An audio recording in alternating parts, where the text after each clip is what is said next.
I'm gonna welcome to the stage. He's the star of the night. I want you guys to cheer on as hard as you can. So, are we ready to start our show? I said, are we ready? Please welcome David Munoz!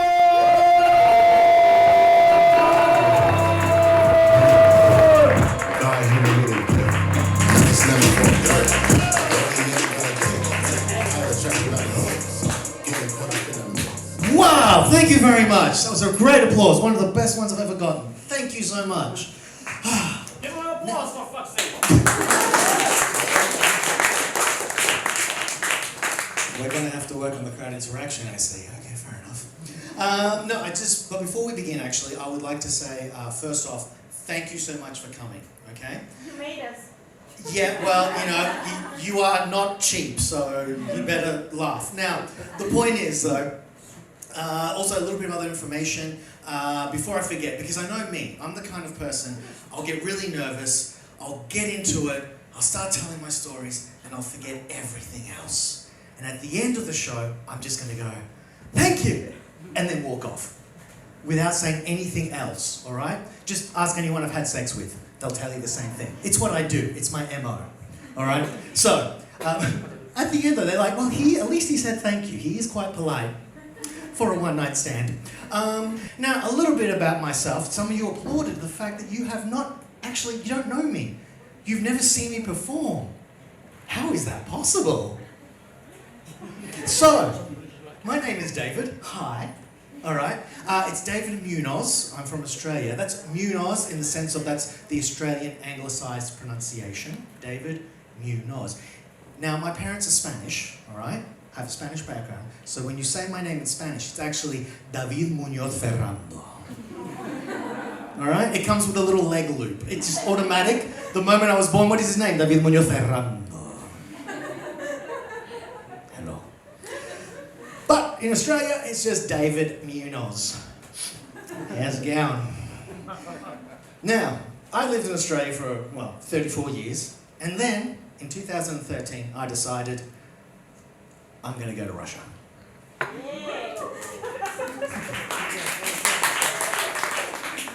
That means I left in 2013. It's 10 years ago, right? Now, 1 year I spent away, but in total I have done 9 years in Russia, all right? 9 years in Russia. And my Russian is still pretty damn crap. Yeah, English language teachers, we're the fucking worst, all right? And 8 years of those I've been doing stand-up comedy. All right, so it's a bit of a mix, it's a bit of a thing. But the whole time, I've always been an English language teacher. And I have to say, it has been interesting and a hell of a lot of fun being an English language teacher. Anyone here an English language teacher? Oh, yes. And anyone here who has studied English, please give me a clap. You guys have given us hours of material. I guarantee it.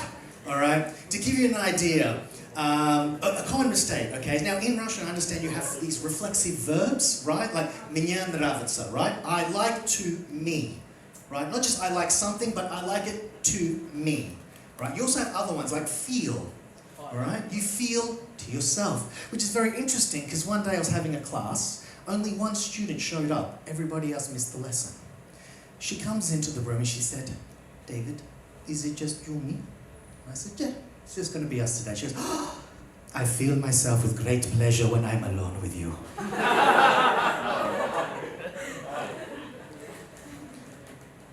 The worst part about that is not necessarily the mistake, it's the fact that when you give the look that goes, you can't say that. They go, why not? And then you have to explain. And in this case, I have to explain to a 16-year-old girl what she told me. Those of you that laughed understand. Those that didn't were like, I don't quite get it. What's the problem with that? I feel myself all the time. Yeah, it's very literal. I feel, what do you feel? The object? Me. And I'm thinking, your parents did not pay for sex education, okay? They just paid for English, that's it. Sex education is an extra 50 euros an hour. Thank you. So, that's the way that one goes. The other one I like is, because of Russian, you're not used to using articles, a, an, and the. And sometimes a bit of a complexity with make and do. And, make is to create, do is an activity, right? I once had a student, and we'd been out drinking, and he met a really nice girl, and he invited her out the following night to go out with him. So the next, a couple of days later, I said, "Oh, Vlad, how did it go? How was your night with this girl?" And he said, "Very good. Last Sunday, we make the sex." You make sex? I thought we were just doing sex for millennia, but apparently you're making it. Like you are creating this whole thing. At this point, I don't think it's funny. I want notes. I take out a book and pen. Please, Vlad, explain to me, how do you make the sex? Because it's the one concrete sex. It's like, I can just imagine going, "Sveta, this evening, we will explore the mountains and the valleys. We will take notes. We will compare results. By the end of the month, we will give it to the world and it will be known as the sex." Magnificent. Love it. But, like I said, it's not just that, it's me as well. Me learning Russian has been horrible. Because I had the break. I was here for 3 years and I thought, I don't need to learn Russian. And then I left Russia. And then I came back a year later. Great.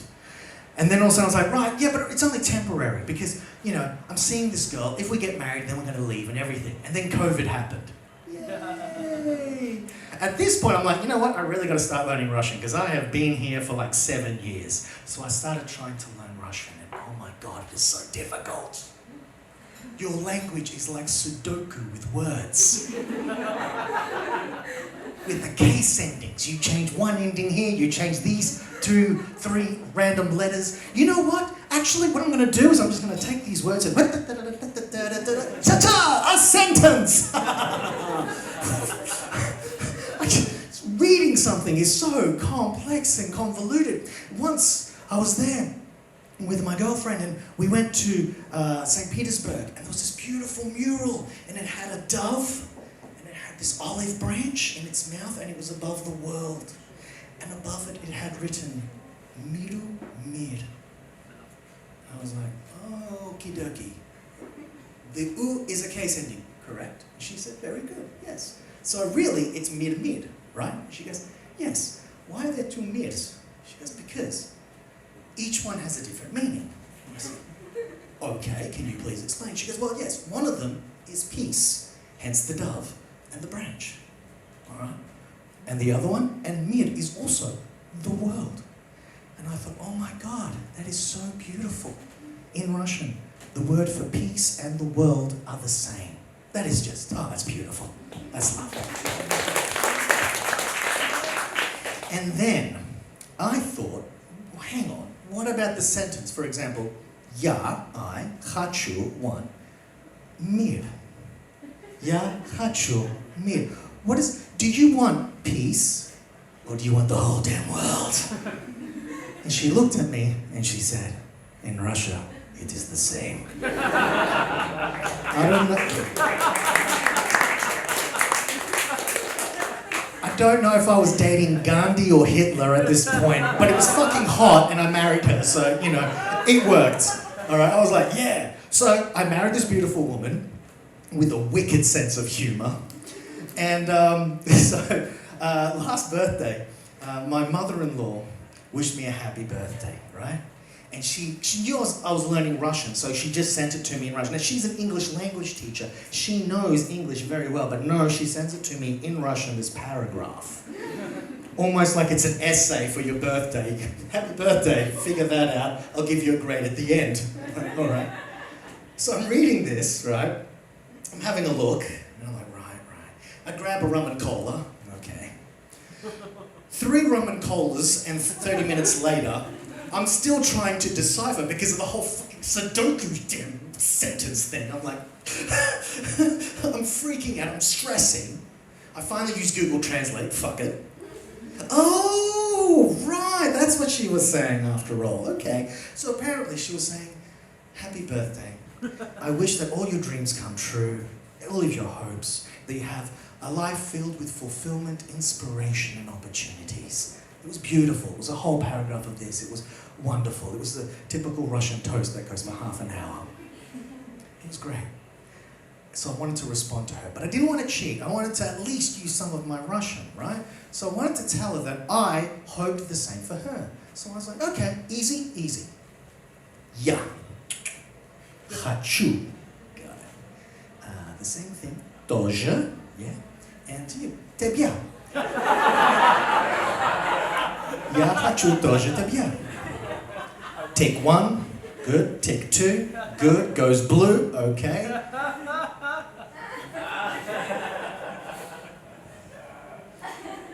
Five minutes pass. No response. Another 5 minutes pass. Still no response. 15 minutes later. And that's a better punchline than me, you bitch. Thank you.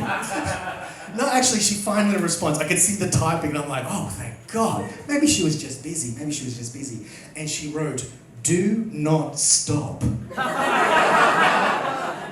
Your Russian lessons. Aaron.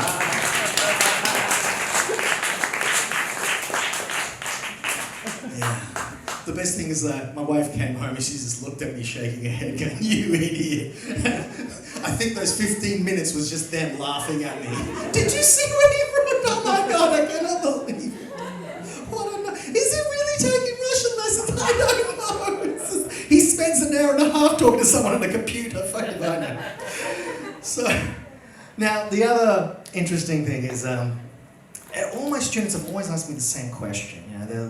What's your name, all the rest, And then when they always ask, where are you from? I say, I'm from Australia. They always ask me, why did you come to Russia? But they don't ask me like, oh, interesting, why did you come to Russia? It's, why did you come to Russia? I'm a little bit confused. Why would you do this? It's a fair enough question, and actually, it's kind of difficult. There's a lot of factors involved, right? But in essence, it's actually two reasons, okay? Number one is traveling, all right? So let me try to explain. Russia and Australia are actually two kind of similar in the sense that they're very big countries, right? I know Russia's the biggest. The amount of times we told that it's the big, yeah, I get it. So proud of that. But, it's kind of wrapped around, bringing peace. There you go, bringing some peace. And it wraps around, and Australia's this kind of circular sort of thing down here, right? Now the difference is, in Australia, if I get on a plane, I'm on the East Coast, and after 4 hours of flying, going west, I'm in Australia. Still in Australia. I go south, I'm still in Australia, right? But if I go the opposite direction, I keep going east, then I'm somewhere over the Pacific. And that's it, because Australia is surrounded by water, right? So if I'm flying along, pilot takes the wrong turn, next minute it's, hello, this is your pilot for this flight. We seem to have taken a wrong turn because the co-pilot is an idiot. And we're now somewhere over the Pacific with no fuel. At this point, if you are religious, please grab a Bible, Quran, Veda, Harry Potter book, whatever, and start praying your ass off. If you are an atheist, whiskey is free from now on, including vodka, gin, and anything else you can think of that has alcohol. And if you're an agnostic, for once in your life, make a fucking decision. It's a Bible or a whiskey. It's not that hard. So that's what it's like in Australia for traveling. Now, Russia, it's a little bit different. You have one half of it, and I've done the Trans-Siberian. I know you can fly for 8 hours, and you're still in fucking Russia. Moscow, flying.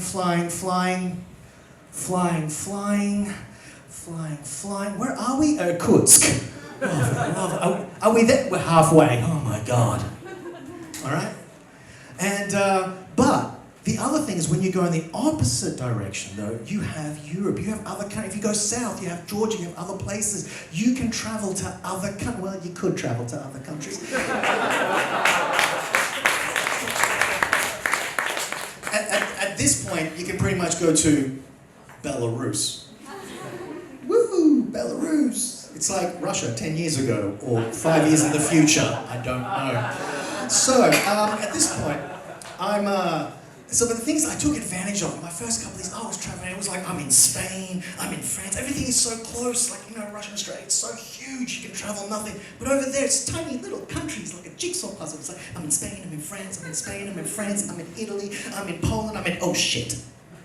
Sorry, Luxembourg. Watch out, I saw Liechtenstein earlier on, and I think Andorra and Monaco somewhere as well. Be careful where you step. So, you know, it's you're able to travel a lot better in, like, you know, in this area. That's why I came here. I love that. But, also, wait. The second reason I came here. Animals. Not the Russian animals. Not the bears. The Australian animals. That fucking shit will kill you. Alright? It's a whole country of things trying to kill you. Alright? When my parents first arrived in Australia, okay, they arrived there, we went to the beach, we're walking around, I was there with my family, I was a tiny little baby, right? My dad is wandering around in the rock pools, he sees a tiny brown octopus, tiny little brown, ugly looking octopus. My dad went up and went, oh, look at you, you ugly little fella, and tapped him. And all of a sudden the octopus goes, 2 blue rings just pop. He was like, what the hell? Where did that? And he went back to brown. He was like, do it again. And the octopus starts going, holy shit. Now, like a typical European, my dad's gone, oh, I want it. It will be mine. I will put it in a jar and occasionally tap the glass and make it go like an organic lava lamp. And he called up the rest of my family, come on! So my sister, my mother, me. So my sister arrives, she's 8 years old. I arrive, I'm like 5 months old or something. I'm tiny, I've even got blondish hair from all the sun and everything. I was so cute, you'd totally fuck me, you really would. I was adorable, just gorgeous. And came along, and all of a sudden he's like, try to grab the octopus. And we're all there, we're all slapping at the water. It is going between my fingers, a tiny little baby and everything, but it escapes. It escapes. And we lose it. My dad is upset. He's like, pfft. Every time we went to the beach, he would always be looking for it. Keep an eye out for the brown octopus. Keep an eye out for the brown octopus. Just keep an eye out for the brown octopus. About a year later, he's watching a documentary. Sits down. 10 of the most dangerous animals in the world. In the top 5, the blue-ringed octopus. With venom that can kill an adult Arnold Schwarzenegger kind of guy in less than 5 minutes if it bites you. My mother is sitting next to my father.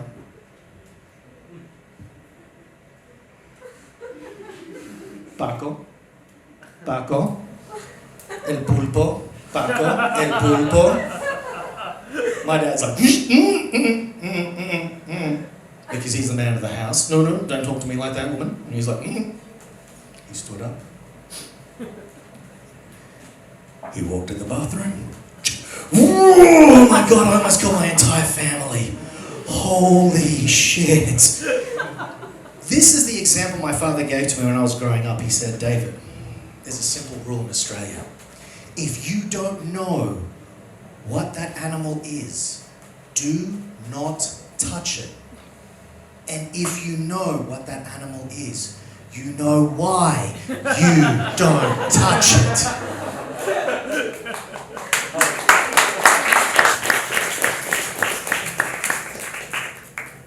Yes, Dad. So, you know, this is how we grew up, right? In Australia, you grow up with a healthy respect for animals, and you know, you learn how to deal with it. So much so that you know, it got to the point where you're just going to get a bit blasé at times, though things can occasionally shock you. For example, my sister and I, we were riding home one day from school. I was a bit older. I come home, and my sister and I on a bicycle, and there, in the driveway, is a snake. A taipan snake, whose venom can kill 100 men. Are you noticing a theme with the Australian animals here?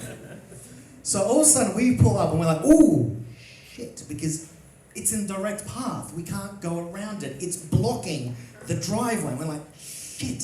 So we do, the call of emergency of any child. Mom! My mother, who's about yay tall, small Spanish lady, coming out. She sees the snake and she walks away. Okay, Mum. My sister's like, I don't know. And then she comes back out. Now, the interesting thing is she comes out holding a shovel.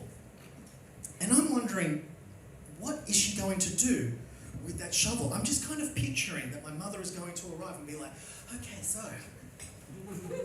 that one's for you, David. This one's for you, Carmen. And this one's for me. More elbow room. Now let's get inside so your father doesn't have to do so much work getting rid of the bodies, okay? Just kidding. So this is what I'm expecting. What I'm not expecting is my mother, once again, small Spanish lady, to all of a sudden start bouncing.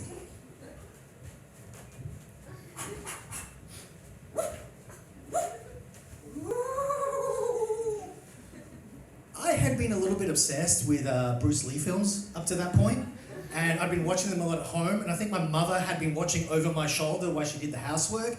And so all of a sudden now I'm looking at my mum doing an imitation of Bruce Lee. And I'm thinking, what is she going to do? And she just stands there, and she starts smack, smack, smack, smack, belting the crap out of this snake. It's flipping, it's turning. Finally, she turns the blade, gets the blade first, and chonk, cuts its head off. My sister and I are like, holy shit! And she calmly goes,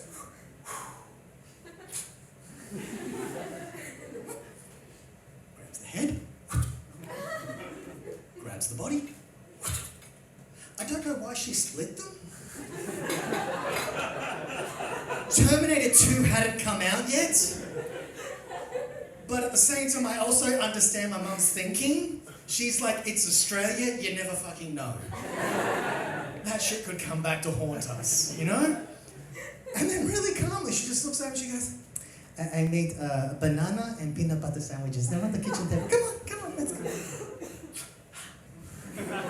And that was it, because you kind of get used to it, right? You get used to the Australian animals. You don't freak out as much. You just go, right, this shit happens.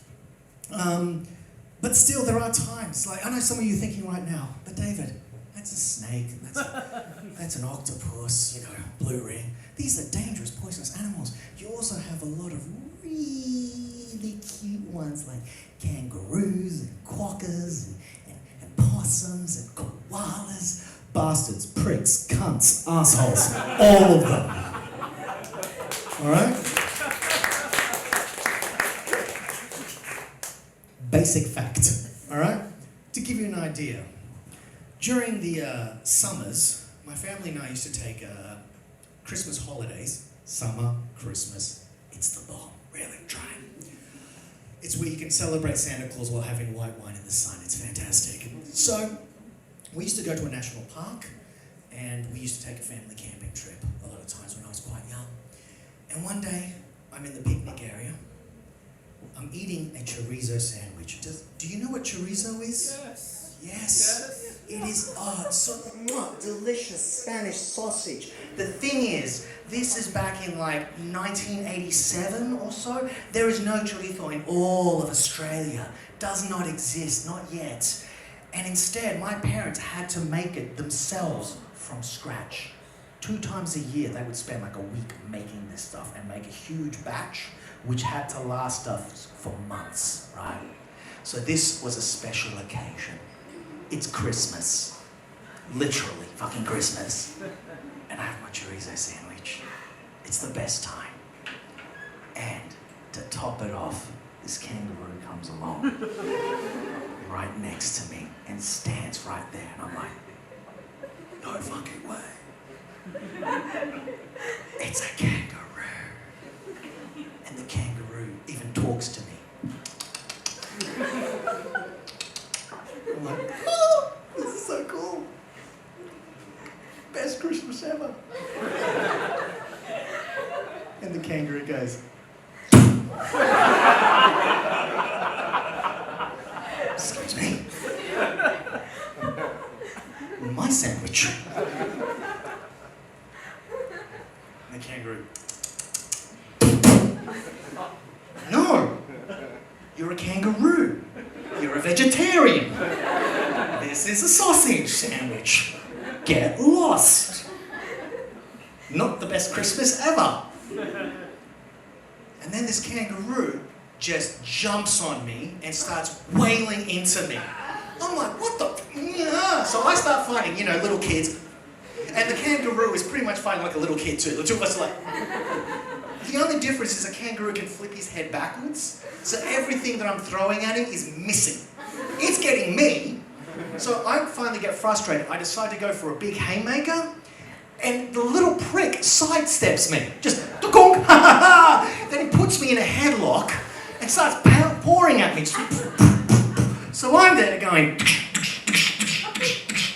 damn it! I finally get so frustrated. I cannot hold back. I come in with an uppercut. Ooh, this time I connect. The kangaroo.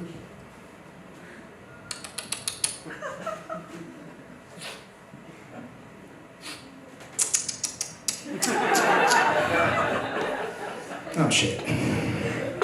This is not good. And the kangaroo then starts bouncing like fucking Bruce Lee. And I'm like, oh shit, I've seen that. I'm done for. I'm losing my nuts or something, I don't know. And the kangaroo goes back onto its tail and both feet come up. Yeah. That is dangerous, all right? When a kangaroo does that, both feet, it's like getting hit by a car. Admittedly, it was a Joey kangaroo, so more like getting hit by a bicycle, but still, pretty damn bad, right? Now, it was at this point, not before, at this point, that my father stands up. My whole family had been sitting there, watching me, getting the crap kicked out of me by a kangaroo and doing nothing. It's only now that my father decides, all right, this has gone far enough.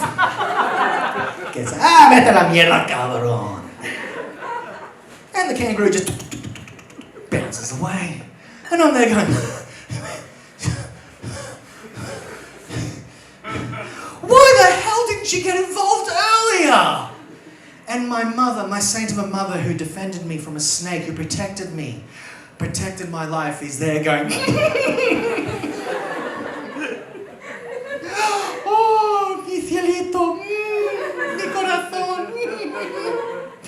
we didn't know if to stop the fight or take a photo. You were fighting kangaroo. Fantastic for the family back in Spain. It would be a great photo.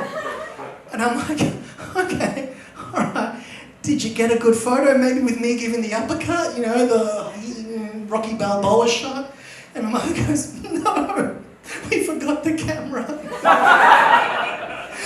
But we have more sandwiches, and there's another family of kangaroos over there. Go for it. Mummy's ready.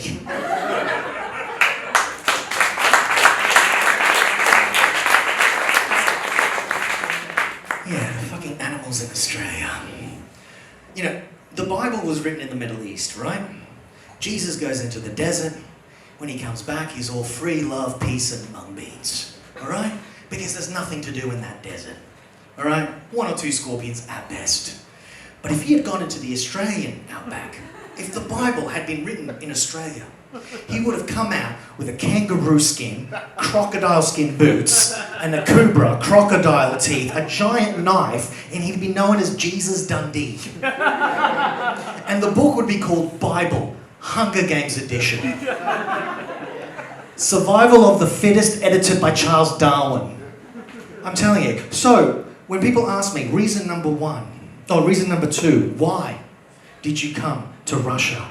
Because I survived Australia, for fuck's sake. Alright? And like I said, you get used to these things. You become complacent. So I decided I need to take it to the next level. Russia. Oh yeah.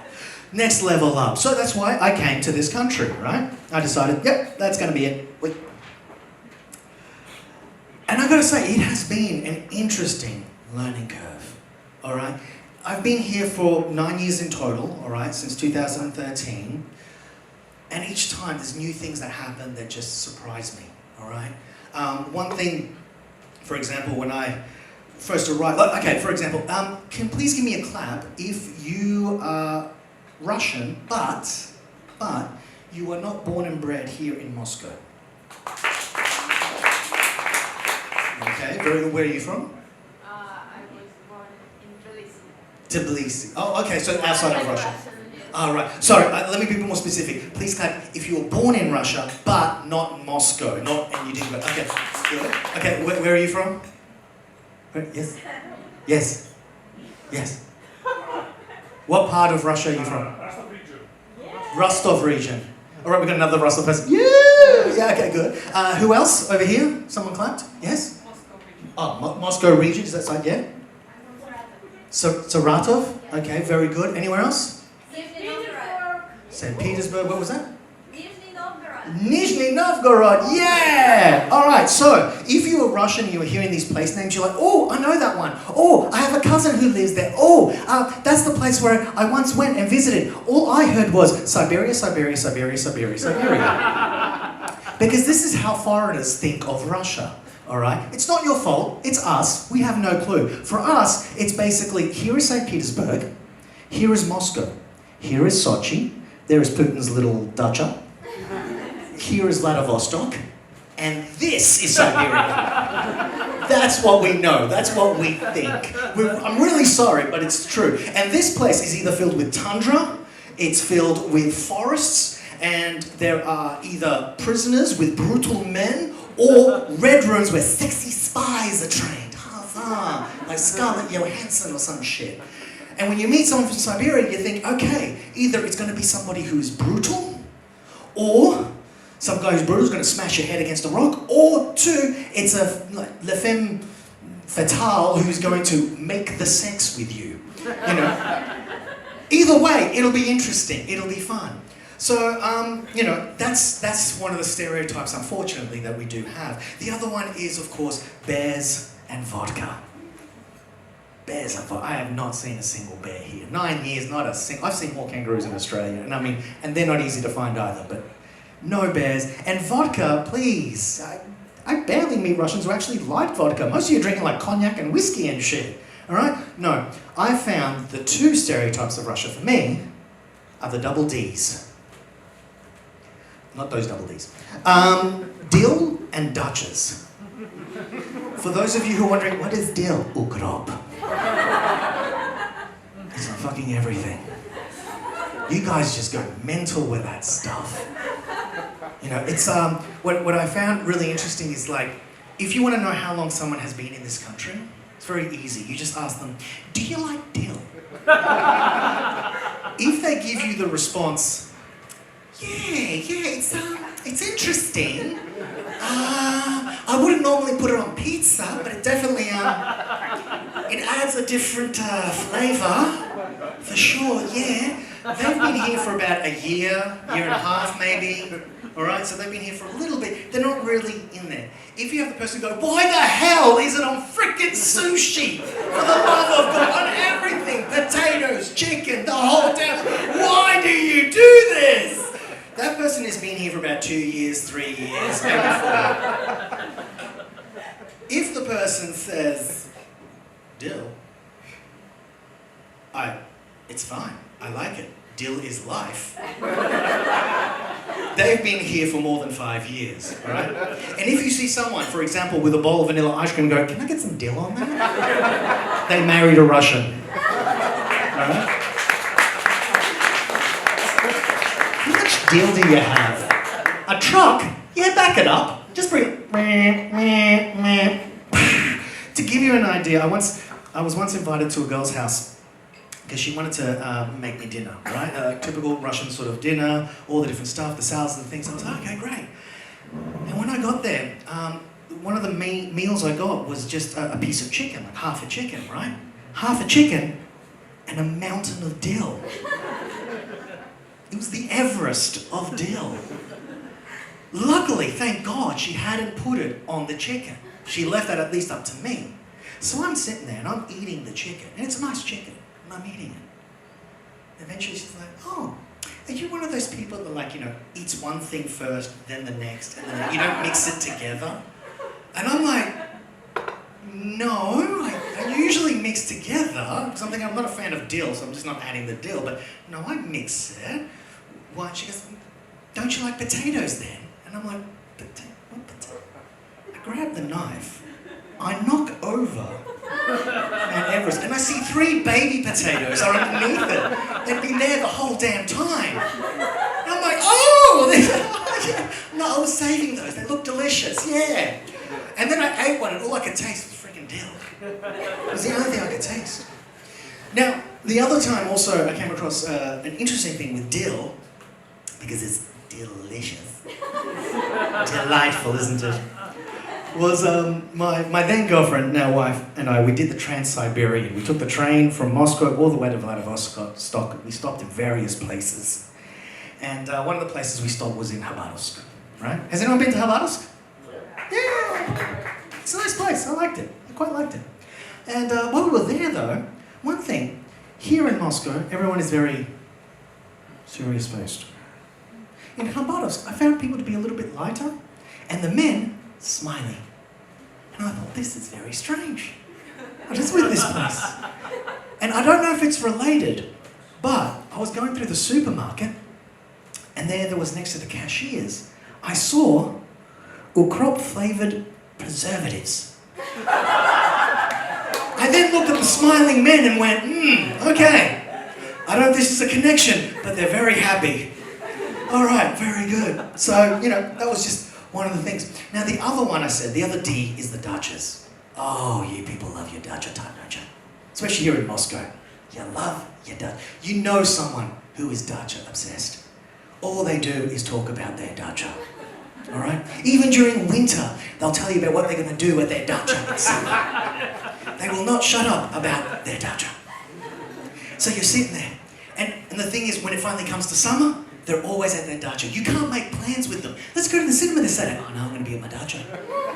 Okay, what about the weekend after? Dacha time. The weekend after that, Dacha. And the thing is, they're always doing some kind of renovation, right? It's like, oh, we're putting on a new patio. We're putting on a new patio. Yeah. And we're putting the varnish on the patio. Oh, yeah. And we've torn down the old sauna. We had a sauna, right? It was made of birch wood. Now we're building it with pine wood. Yeah, because it has a pine smell. Yeah, it's going to be great. Have you ever thought of making it out of a crop? If I could, I would. You know, and then all of a sudden it's like, oh, you know, and every single time they make a change, they invite you to their place for a shashlik. They always do that. Oh, I just moved the toilet from outside to inside the dacha. Let's do a shashlik. And they're always showing you photos too. Look at that. Isn't the decking beautiful? Oh, look at that. Look at that one. Oh yeah, that's the new sauna. Yeah. Oh no, that picture's not important. Let's go back. Let's go to the. Whoa, Vlad. Whoa. Go back. What? No, but it's not the dacha. Yeah, I know it's not the dacha. What is that? Oh yeah, my wife gave birth to our first son a week ago. Not important. Moving on. Honestly, they just keep going on about that. It's absolutely insane. Now, some of you might be thinking, no, wait. David, that's a broad stereotype. Well, I do not believe it. I don't know anyone who is Dacha obsessed. Yes, you do. It's the Grand High Lord himself. Next to Sochi, he has his little Dacha. All right? It's just a little bit bigger than everybody else's. I'm sure he goes to Leroy Merlin and does his shopping there, just like everyone else. He goes there. Hello, James. Hello, sir. Welcome. What can I do for you today? Let me get this. I need 3 kilometers of copper piping. I'm doing the wiring myself. I need 200 light bulbs of 24 watts. I need 3 kilometers of piping. James, what is this? Oh, it's a new thing we're trying to sell. It didn't go so well, so we're offering it at half price. Half price, you say? Interesting. Look, let me make you a deal. You charge me full price, I give you half price. The other half, the company we can divide. All right? I like you, James. We can do this. Oh, that would be great, sir, if you could, because that would then raise the profile of this thing, and maybe we could sell a lot more. Yes, just one question. What is the name of this thing? Ah, have you ever heard of an aqua discoteca?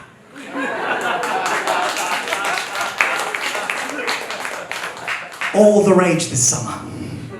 So, so that was a thing there. So yeah, Dills and Dacha. That's what you guys love. You love it. Now the other question I always get asked, and especially, well, one thing is, a lot of times because I have the Spanish background, every summer, I always get asked the same thing. It's like, Dave, you have Spanish background. Yeah, I'm like, yeah. And in Spain, you have a summer soup, right? Okay, yeah, it's called gazpacho. Yeah, gazpacho. Guess what? Here in Russia, we have a summer soup. Do you? Really? And what is it? It's called a krashka. I'm sorry, that is not soup. Soup should not be fizzy and tingly on the tongue, all right?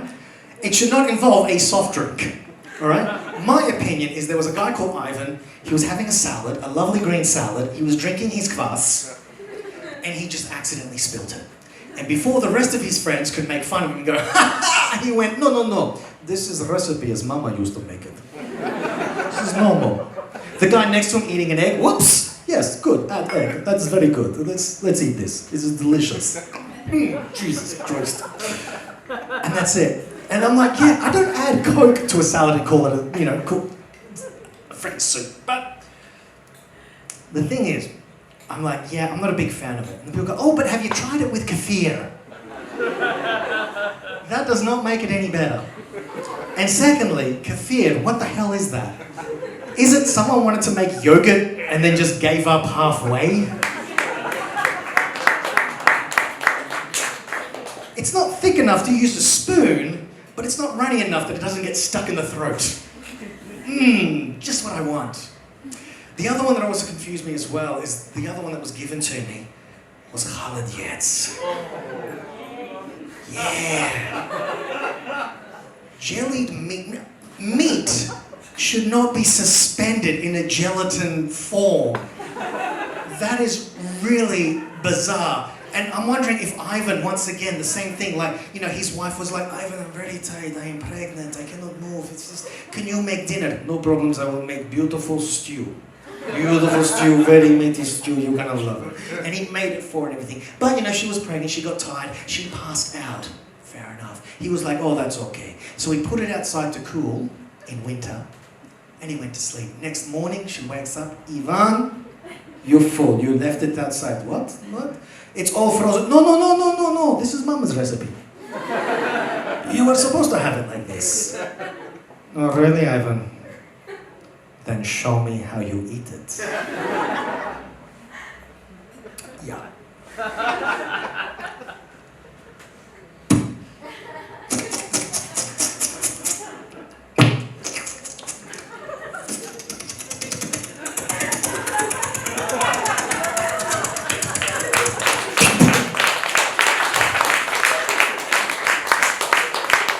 It needs horseradish. Delicious. But I have to say, one thing that you guys are amazing at, and I mean, really, please give yourself a round of applause for the salads you make. Yes. They are phenomenal, right? All the foreigners, yes. Unhealthy as fuck, but delicious. I think this is the only country where someone can be really obese and go, but I only eat salad. And I'll be like, yeah, I believe that. I really believe that, yeah. Because you put beetroot, and then you put mayonnaise, and then you put some carrots, and you put mayonnaise, and then you put some potato, mayonnaise. Do you remember the layer of mayonnaise? Oh, I forgot, mayonnaise. Just slather it in there. But my favorite salad is, and forgive my Russian, you know how shit it is by now. Salyotka podshubi? I love it. It's herring in a fur coat. It's like, how do you make a salty fish zhishi, darling? Oh, you put it in a fur coat. And here is the herring walking down the aisle. And it is fancy, everybody. It's a zhishi salad. But the thing is, everyone wanted to give it to me, but no one wanted to translate the name. They just told me, Shalika Poshubi. And I'm like, oh, okay. So I'm at a wedding once, And I start eating, and I start from the top. So I'm like, it's sweet beetroot. Mayonnaise, yep, delicious. Bit of potato or something, some else. This is great. Oh, this is really good. And everyone is watching me. It's a whole table of women, and they're all sitting there going, how do you like it? Oh, it's really nice. It's quite sweet. And have you got... Shut up, Snapper. Don't ruin it. Just let it finish. And then I get to the bottom, like, God damn, they're like, what the fuck? Why did you do that? Why did you not tell me? Give me some warning. I like it. It's delicious. But a little warning is required, okay? Just please do that. But the other one that I really like, and it was easy in the beginning for me, was pilmeni.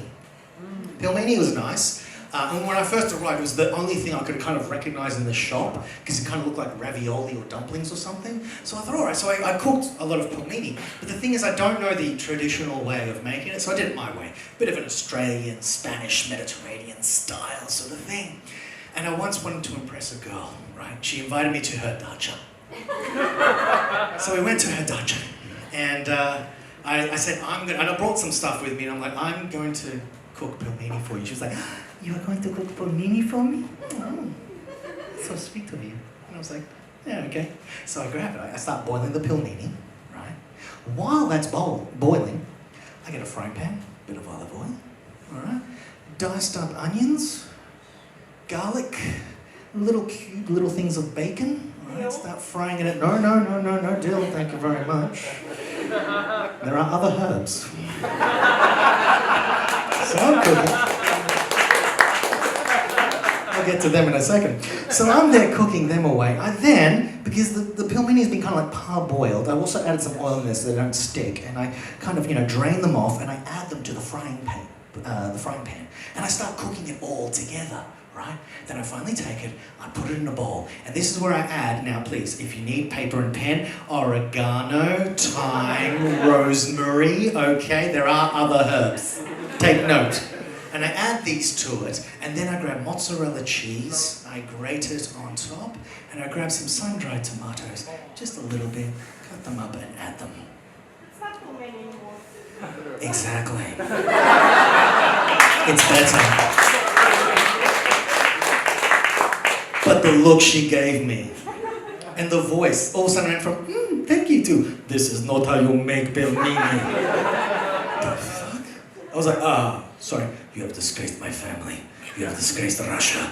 You have disgraced everything that this place stands for, that pilmeni stands for. I'm like, I will show you how to make pilmeni. I'm like, okay, yep, please. I did not mean to offend. I'm terribly sorry. Please, show me how to make pilmeni. And she did. She boiled it.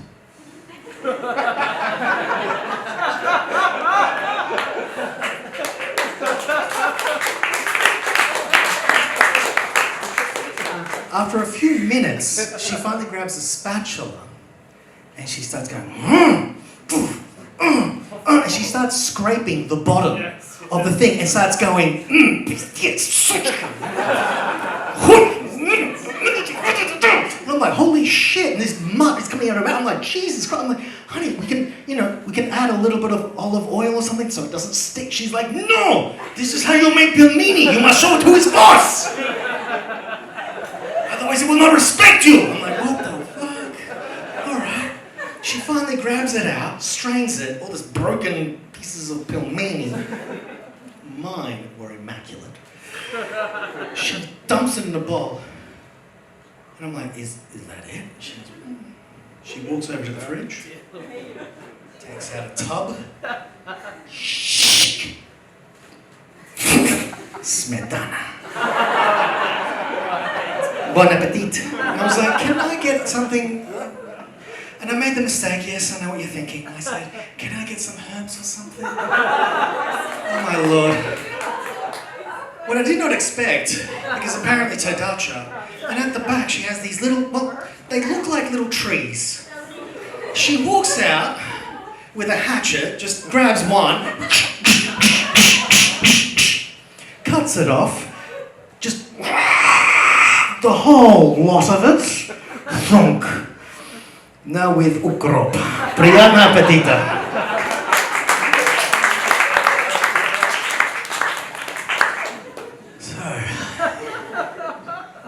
been one hell of an experience, I tell you that. But I would like to, I think this might be the last story. I don't know how much time we have. All right, so, just to give you some background, my wife and I, we want to become parents, all right?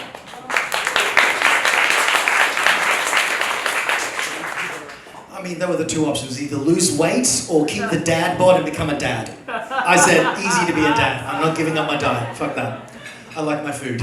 I'm Spanish. You saw how I make pilnini. All right? There is no way I'm going back to, So, at this point, we're trying, but of course, beforehand, they want you to get all these tests and all this sort of stuff, because I'm 44 years old. I know, I look 54. This is what 10 years of living in Russia does to you. I had no grey hair before I came here. Not one strand, all right? So, we're trying out all these different things, and when they came back, they were like, okay, David, 2 things. 1, your sperm. I was like, yeah. It's okay, you make enough, but the moment they leave, they just stop moving. And I said, no, it's called a siesta. I'm Spanish. They'll move mañana, all right? Tomorrow they start moving. Just check them later. They're just taking a nap. It's a long journey, all right? Okay, that was a bad one. Give me that one, come on. 2, and this was the scary one. Your prostate is a bit big for a person your age. It shouldn't be that size. Now, my first thought is, oh fuck, cancer, right? I'm like, okay, so what do? My wife and I are like, what do we need as well? We have some options, all right? You need to see a specialist, okay? We have 2 good specialists at this clinic. You go home, you look online, you check which one you want, and you decide and come back to us and we'll book you an appointment. I was like, okay, cool. So we go home, and my wife, first thing she does, boom, boom, she starts looking at it, she goes, right, she starts taking down notes, because it's all in Russian, I don't understand shit. And she's writing it all down, and she's like, all right. We have 2 options. I'm like, okay. Now, the way she's thinking is, right, option number 1, we have a young guy, all right? He's 2 years out of university, all right? So he's young. He knows all the latest information. He knows all the latest procedures, everything that can be done, the tests, the whole lot. The only problem is, there is a bit of a reputation of a lot of cheating in tests and exams at university. No. But on the other hand, he's good at Googling, I guess. So that's what she's going for there. She goes, now the other guy, he's an old doctor. He's got like 30 years of experience. He's more, actually close to 50. He's an old Soviet doctor. What he knows forwards and backwards. He knows every little bit of it. The only problem is, 1, probably doesn't know how to Google. 2, if he doesn't know what something is, he'll just cut it off. And my wife is like, yeah, that region, I'm a little bit scared. They were her concerns. They weren't my concerns. My concerns were young doctor. Fit, probably slim, skinny fingers, in, out, quick, smooth, no problems, right? Old man, wrinkly, ripped for my pleasure. So we went with the old doctor, obvious choice, he has experience, come on. Now, thanks. Now the thing is, we go see the doctor, and I'm like, and it's weird when you go to these procedures, because all of a sudden you're like, someone is going to go up your back door. And it's a bit weird. But the part of you is like, but on the other hand, I have heard it can be okay, and it's purely medical, so it's not gay. Not at all. So he goes to the old doctor, and he's gone, okay. He's like, all right, what we need to do is we need to do a test. I'm thinking, all right, I'm looking at his hand, wrinkle. And he goes, all right, we have a nurse who will give you this thing, and I'm like, what, no fingers? And he went, no, we don't do fingers anymore. I'm like, D's. But we do have a machine, and you know, you'll do it with the nurse. I'm like, oh, okay. When is this going to happen? And he goes, we can do it right now. I'm like, oh, but I'm not ready. I'm just look what I'm wearing. He's like, have you been to the toilet? I'm like, yeah, everything's clean. He's like, all right, well then just go. I'm like, oh, okay. So I went, and I walk in, and there's a nurse, right? She's in her 30s or something like that. You know, she has Victoria written there. And I'm like, oh, okay, cool. And she gets in and she just goes, lay down. Okay.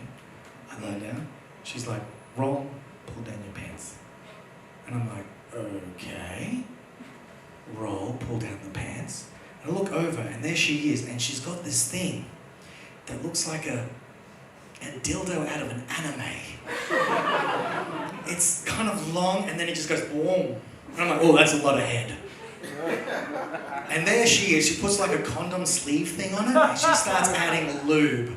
A lot of lube, and I'm like, yes, Vika, more lube, girl. She's slathering it on, thank you. And then she goes, lift your butt cheek. And I'm like, okay, lift my butt cheek. Oh. And now I'm expecting a little bit of, you know, okay, now take a deep breath or whatever. Nope. Whoosh! Ha! Woo! Now, you know, just to let you know, no matter how much lube you use, no matter how much, you still need a warning, okay? Alright, don't go in too quick. Take your time. I've just gone, ah! And I've tensed up. And then she starts going, shh. On my head. I'm like, what the okay. You know, she's telling me to relax, so I start to try to relax. And she's there going, looking at the camera. And at this point, I don't get it. I really don't. It's doing nothing for me. It's just awkward. It's weird. It doesn't hurt, but it's a little bit like, I don't get what the rave is about. I don't know why people bother with it. I'm like, why? It's just, and then all of a sudden she went whoosh, and I went, oh, hello. That's a spot. That is a spot. And she's like, triggering. I'm like, oh. Now it wasn't orgasmic, but it had potential, you know? And I'm like, okay, Vika, I think we're onto something here. And then she just changed rhythm. She changed rhythm and changed position. I was like, what the fuck? Come on, we're so close. I mean, you wouldn't understand it. But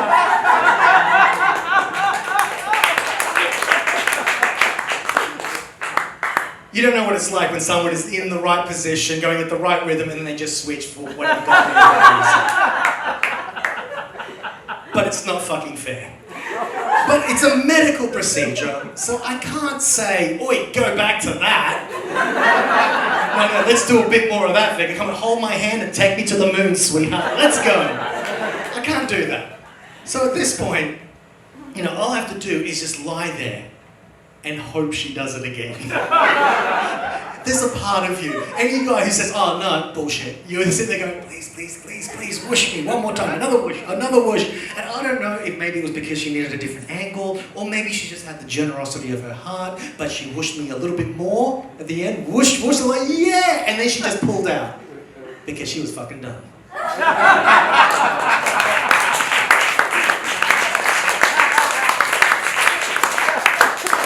Didn't give a shit about me. I wasn't finished, but thank you so much. I'm glad you are, Vika. Thank you very much. And then she grabs a bunch of tissues and just throws it at me and says, clean yourself up.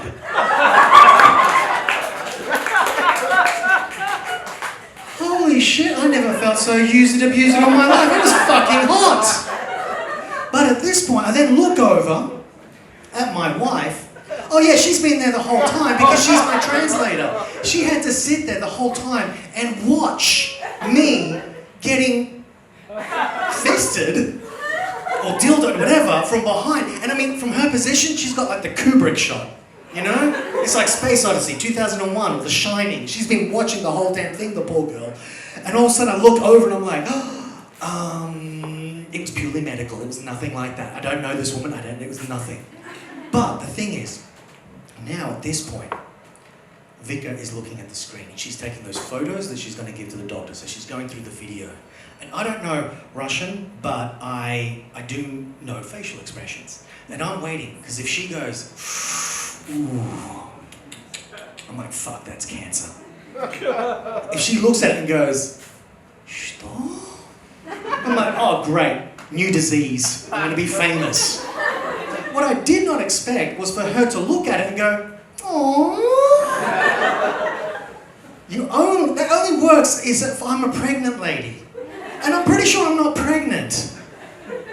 And all of a sudden I'm like, well, honey, what was that? And my wife is like, and asks her, and she goes, she says that your prostate looks like a butterfly.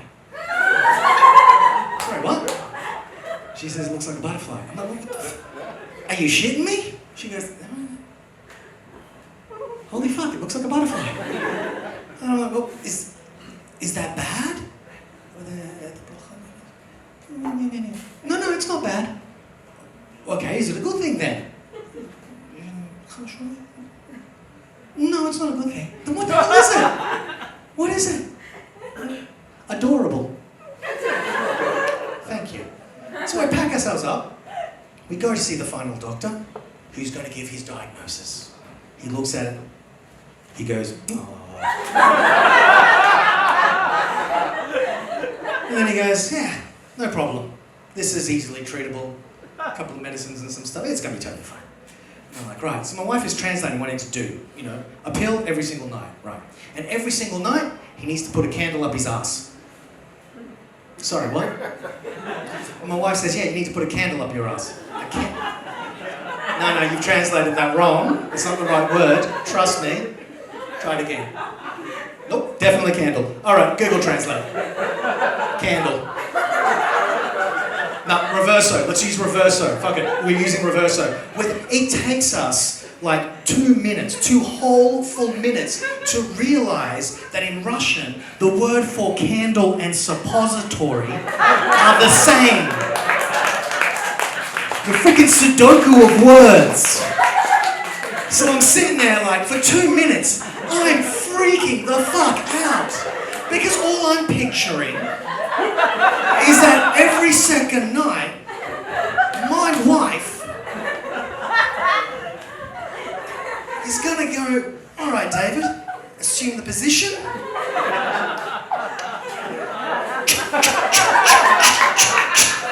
Happy birthday to you. Happy birthday to you. Happy birthday, my little butterfly.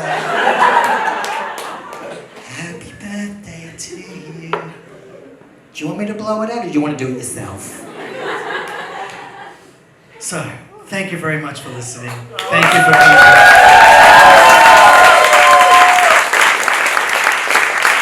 Like I said before, drinks is now drinking time, so let's go. And I hope you had a great time, and mwah!